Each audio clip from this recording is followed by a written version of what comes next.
नमस्कार, आपका स्वागत है शिवालिक जर्नल में। मैं हूं अरविंद कुमार। एक बेहद ही दुखद खबर जो है वो झारखंड से आ रही है, झारखंड के गुमला से आ रही है। यहाँ पर सीआरपीएफ में तैनात जवान हवलदार संजय कुमार ने एक बेहद ही दर्दनाक कदम उठाया है और उन्होंने इस दर्दनाक कदम में अपनी जीवन लीला समाप्त कर ली है।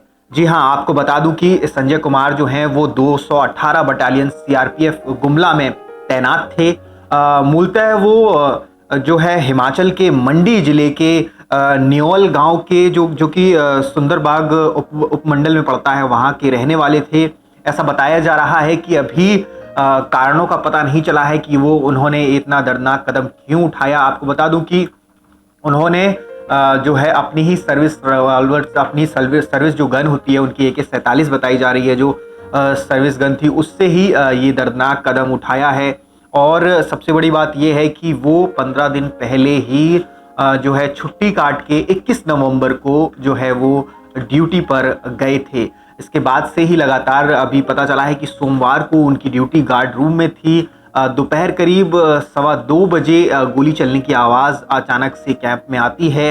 जैसे ही बाकी जो जवान थे वो गोली चलने की आवाज़ जिस तरफ से आ रही थी वहाँ पहुँचते हैं तो देखते हैं कि हवलदार संजय कुमार जो हैं वो खून से लथपथ हालत में जो है वो ज़मीन पर पड़े हुए थे। जब तक उन्हें अस्पताल ले जाया जाता और डॉक्टर उन्हें इलाज दे पाते, इससे पहले ही उनकी मौत हो चुकी थी। ये पहला मामला नहीं है ऐसा कि किसी अर्धसैनिक बलों में ऐसा हुआ हो। आपको बता दूं कि सरकारी आंकड़े ये बताते हैं कि पिछले 13 सालों में लगभग 1550 जवान जो हैं वो इसी तरीके से अपनी जान जो है वो कहीं ना कहीं अपने आप को खत्म कर चुके हैं। आपको बता दूं ये बेहद ही चिंताजनक आंकड़े हैं, क्योंकि हमने पहले भी आपको बताया है कि किस तरीके से एक बड़ी तादाद में जो जवान हैं वो VRS ले रहे हैं। अर्धसैनिक बल जो CAPF होता है उससे बहुत सारे जवान जो हैं इस तरीके से अपनी जीवन लीला को समाप्त कर रहे हैं। कारण बहुत सारे हैं जिनका अभी तक कुछ भी पता नहीं चल पाया है।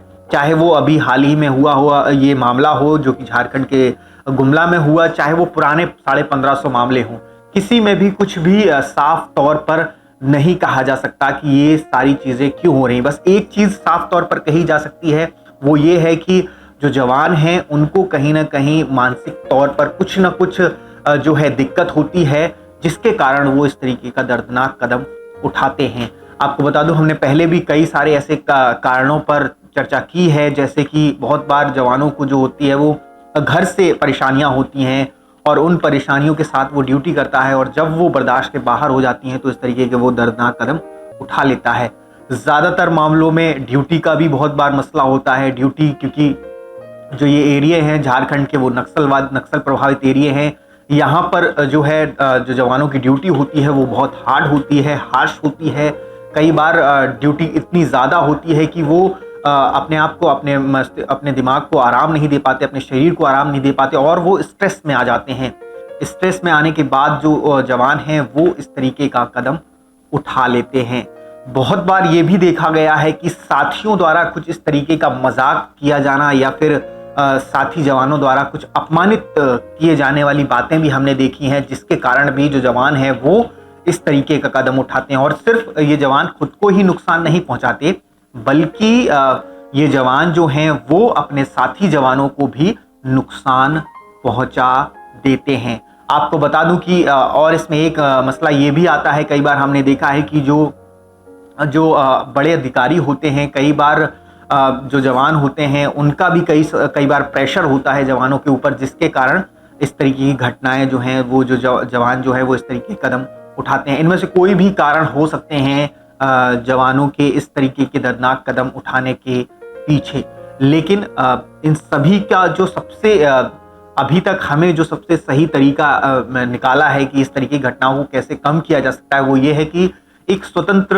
प्रणाली बनाई जानी चाहिए, एक स्वतंत्र बॉडी बनाई जानी चाहिए जो इस चीज को देखे कि किसी जवान को किस चीज की कमी हो रही है या किस चीज से दिक्कत हो रही है, वो उस बेंच के सामने कहिए या कमेटी के सामने जाकर खुल के, चाहे वो उसका कोई सीनियर, कितना भी बड़ा सीनियर अधिकारी हो जिसके द्वारा वो प्रताड़ित हो रहा हो, साथी जवान हो या कोई और समस्या हो, उनके सामने खुल के बता सके बिना किसी हिचक के, बिना किसी दबाव के। ऐसा नहीं होना चाहिए कि उसी विभाग से कुछ लोगों को लाया जाए और उस जवान के सामने बैठा दिया जाए कि अब उन्हें ही अपनी समस्याएं बताइए, जो हर रोज उनके साथ बैठते हैं, जो उन्हें प्रताड़ित कर रहा है या फिर जो उनके साथ दिक्कत कर रहा है। ऐसा नहीं हो सकता।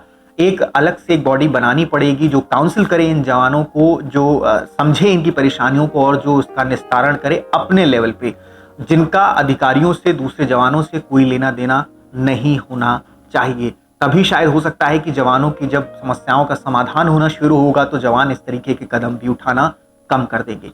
आपका इस पूरे खबर पर क्या कहना है, हमें कमेंट सेक्शन में जरूर बताइएगा। जय हिंद, जय भारत।